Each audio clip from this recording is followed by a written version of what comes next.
Bismillahirrahmanirrahim. Assalamualaikum warahmatullahi wabarakatuh. Bertemu kembali bersama saya di sini. Kita akan mempelajari tentang rangkuman materi kelas 5 SD tema 1 tentang organ gerak hewan dan manusia. Di dalam tema 1 kali ini terdiri dari muatan mata pelajaran PPKN, yaitu Pancasila, nilai-nilai yang terkandung dalam sila-sila Pancasila, keragaman bangsa Indonesia. Kemudian untuk muatan mata pelajaran bahasa Indonesia adalah ide pokok paragraf, pengembangan ide pokok menjadi sebuah paragraf. Muatan mata pelajaran IPA terdiri dari organ gerak manusia dan hewan, hewan vertebrata dan avertebrata, karakteristik rinci dan siput, organ gerak manusia, otot manusia. Sedangkan muatan mata pelajaran IPS terdiri dari karakteristik geografis wilayah Indonesia, kondisi wilayah Indonesia, keadaan iklim di Indonesia secara umum, keragaman flora dan fauna di Indonesia, pengaruh kondisi geografis Indonesia sebagai negara maritim terhadap kehidupan sosial. Muatan mata pelajaran PPKN, kompetisi dasarnya mengidentifikasi nilai-nilai Pancasila dalam kehidupan sehari-hari. Pancasila merupakan dasar negara Indonesia. 1 Juni ditetapkan sebagai hari lahir Pancasila, sedangkan 1 Oktober ditetapkan sebagai hari kesaktian Pancasila. Nilai-nilai Pancasila perlu kita kembangkan dalam kehidupan sosial budaya agar tercipta suasana yang tenang, sejahtera, damai, dan aman. Selanjutnya, nilai-nilai yang terkandung dalam sila-sila Pancasila. Yang pertama, nilai ketuhanan Yang Maha Esa, beriman kepada Tuhan Yang Maha Esa, saling menghormati dan bekerja sama antar pemeluk agama yang berbeda-beda, tidak boleh memaksakan suatu agama atau kepercayaan kepada orang lain. Kemudian, nilai kemanusiaan yang adil dan beradab. Yang pertama, setiap warga negara hendaklah mengakui persamaan derajat, hak, dan kewajibannya. Kemudian, mengembangkan rasa saling mencintai sesama manusia, sikap dengan rasa, dan menjunjung tinggi nilai-nilai kemanusiaan, serta berani menegakkan kebenaran dan keadilan. Nilai persatuan Indonesia terdiri dari menjaga persatuan dan kesatuan negara Republik Indonesia, menerapkan sikap cinta tanah air, rela berkorban demi bangsa dan negara, memajukan pergaulan demi persatuan dan kesatuan bangsa. Nilai kerakyatan dipimpin oleh hikmat kebijaksanaan dalam permusyawaratan perwakilan. Setiap warga negara memiliki kedudukan yang sama, mengutamakan musyawarah untuk mufakat, mengutamakan kepentingan umum di atas kepentingan pribadi dan golongan. Dan untuk nilai keadilan sosial bagi seluruh rakyat Indonesia terdiri dari menghindarkan diri dari sifat pemberontakan, bekerja keras dan menghargai hasil kerja keras orang lain, serta bersikap adil terhadap sesama. C. Keragaman bangsa Indonesia. Yang pertama, bangsa Indonesia sangat beragam. Yang kedua, mengapa kita bangga menjadi bangsa Indonesia? Karena nilai-nilai luhur yang hidup di tengah-tengah masyarakat, wilayahnya yang luas dan berupa kepulauan, letak geografis dan strategisnya, besarnya jumlah penduduk, beragamnya suku, agama, ras, dan golongan, beragamnya budaya sosial dan ekonomi. Contoh sikap nasionalisme, cinta tanah air. Untuk muatan mata pelajaran bahasa Indonesia, kompetensi dasarnya yaitu menentukan pokok pikiran dalam teks, lisan, dan tulis. Yang pertama, ide pokok paragraf. Ide pokok adalah ide gagasan yang menjadi dasar atau pokok pengembangan sebuah paragraf. Fungsi ide pokok adalah menjadi dasar pengembangan paragraf. Cara menentukan ide pokok yaitu dengan membaca kalimat dalam paragraf satu demi satu, menentukan inti paragraf tersebut. Inti paragraf itulah yang disebut ide pokok atau pikiran utama. Contohnya, gerak pada manusia dan hewan menggunakan organ gerak yang tersusun dalam sistem gerak. Organ gerak berguna untuk berjalan, berlari, melompat, memegang, menggali, memanjat, berenang, dan sebagainya. Ide pokok, gerak pada manusia dan hewan menggunakan organ gerak yang tersusun dalam sistem gerak. Kemudian kalimat pengembang adalah organ gerak berguna untuk berjalan, berlari, melompat, memegang, menggali, memanjat, berenang, dan sebagainya. Pengembangan ide pokok menjadi sebuah paragraf. Yang pertama, pahami ide pokok yang akan dikembangkan menjadi sebuah kalimat utama atau paragraf. Yang kedua, temukan atau tulis kata-kata yang berhubungan dengan ide pokok. Yang ketiga, kembangkan kata-kata menjadi sebuah kalimat yang saling berhubungan. Yang keempat, rangkailah kalimat menjadi sebuah paragraf. Yang kelima, agar lebih rapi, tambahkan kata atau kalimat penghubung agar lebih mudah dipahami. Muatan mata pelajaran IPA, kompetisi dasarnya menjelaskan alat gerak dan fungsinya pada hewan dan manusia, serta cara memelihara kesehatan alat gerak manusia. Menentukan pokok pikiran dalam teks lisan dan tulis. A. Organ gerak manusia dan hewan. 1. Salah satu ciri makhluk hidup adalah bergerak. 2. Alat gerak hewan dan manusia dibagi menjadi dua macam, yaitu alat gerak aktif dan pasif. Yang ketiga, tulang disebut alat gerak pasif karena tulang tidak dapat bergerak dengan sendirinya. Yang keempat, otot disebut alat gerak aktif karena otot memiliki suatu senyawa kimia yang membuatnya dapat bergerak.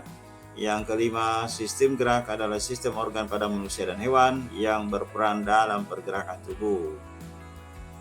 Selanjutnya, hewan vertebrata dan avertebrata.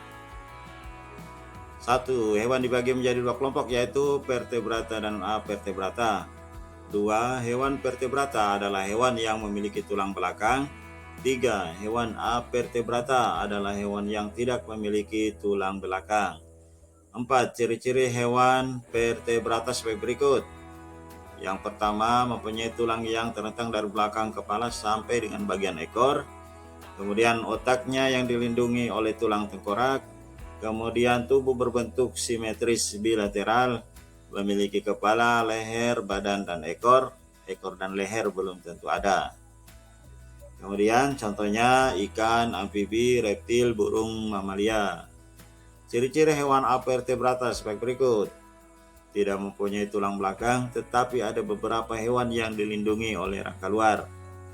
Otaknya tidak terlindungi oleh tengkorak. Susunan saraf terletak di bagian perut tepat di bawah saluran pencernaan. Tidak jelas perbedaan bagian-bagian tubuhnya. Contohnya siput, kupu-kupu, capung, cacing, ubur-ubur, kaki seribu kalajengking, dan cumi-cumi. Selanjutnya, karakteristik kelinci dan siput. Yang pertama, karakteristik kelinci sebagai berikut. A. Vertebrata. B. Gerakannya lincah dan cepat. C. Berpindah tempat dengan berlari, berjalan, dan meloncat. Yang kedua, karakteristik siput sebagai berikut. A. Vertebrata, gerakannya lambat, berpindah tempat seolah-olah merayap. Bagian D, organ gerak manusia. 1. Rangka manusia. 2. Rangka manusia tersusun dari tulang. Ketiga, fungsi dari rangka adalah sebagai berikut.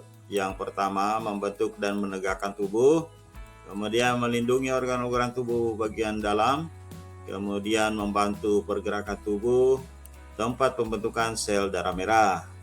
Yang keempat, rangka manusia terdiri atas rangka tengkorak, rangka badan, dan rangka anggota gerak.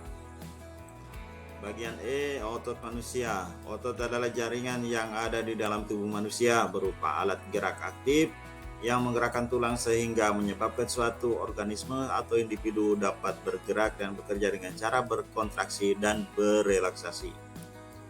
Yang kedua, fungsi otot pada manusia adalah sebagai berikut. Menjalankan dan melaksanakan kerja, contohnya berjalan, mengangkat dan memegang. Kemudian menggerakkan jantung, mengalirkan darah yang terdiri atas zat-zat yaitu nutrisi, oksigen, dan lain-lain. Yang ketiga, ada 3 macam otot manusia, yaitu otot polos, otot lurik, dan otot jantung. Cara menjaga dan merawat otot pada manusia adalah sebagai berikut. Menghindari gerakan yang membebani kerja otot secara berlebihan, melakukan peregangan, memenuhi kebutuhan cairan tubuh, mengonsumsi makanan yang bergizi dan bermanfaat bagi otot. Yang kelima, macam-macam kelainan pada organ gerak pasif atau tulang antara lain. Fraktura atau patah, osteoporosis, fisur atau retak tulang, lordosis, skoliosis, dan kifosis. Macam-macam kelainan, gangguan atau penyakit otot manusia adalah sebagai berikut. A. Hipertrofiakan. B. Atrofi. C. Stiff atau kaku leher.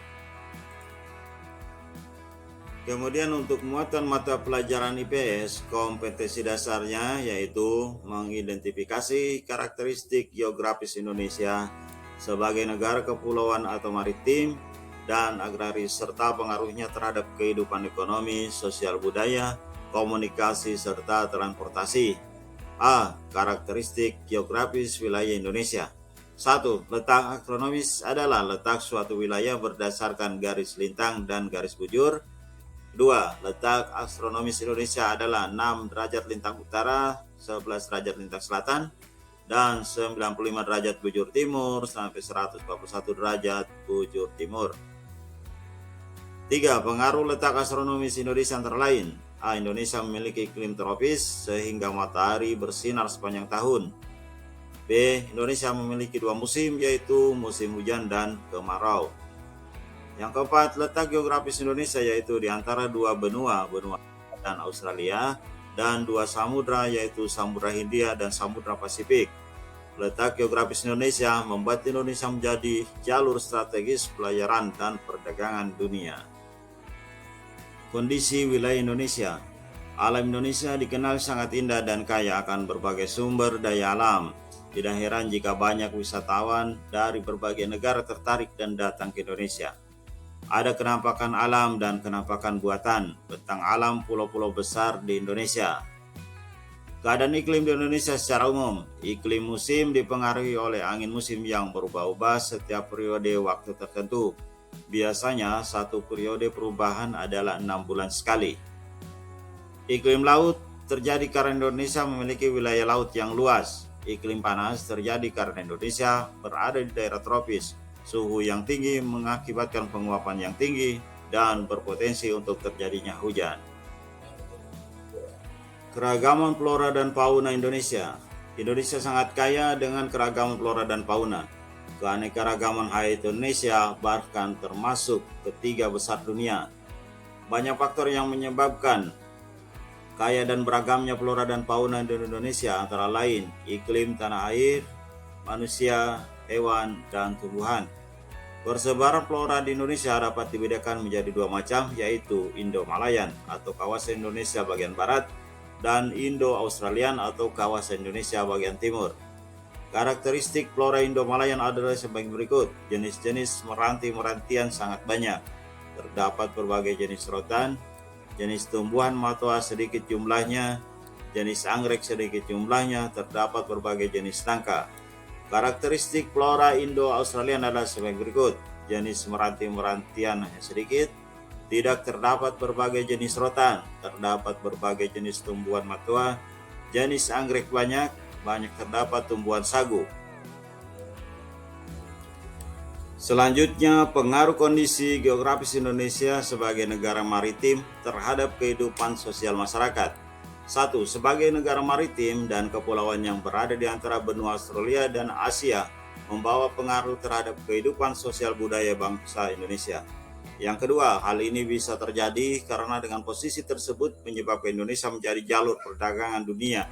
Yang ketiga, beberapa dampak yang diakibatkan oleh letak dan kondisi geografis bangsa Indonesia sebagai negara maritim atau kepulauan adalah sebagai berikut.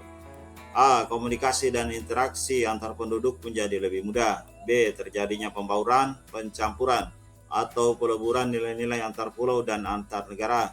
C. Munculnya perkampungan etnis tertentu seperti pecinan dan kampung Arab. D. Terjadinya perubahan perilaku masyarakat karena pengaruh masuknya pola dan nilai perilaku dari pulau, daerah, maupun negara lain. E. Terjadinya perpindahan ilmu pengetahuan dan teknologi. Demikian tadi rangkuman materi kelas 5 tema 1 tentang organ gerak hewan dan manusia.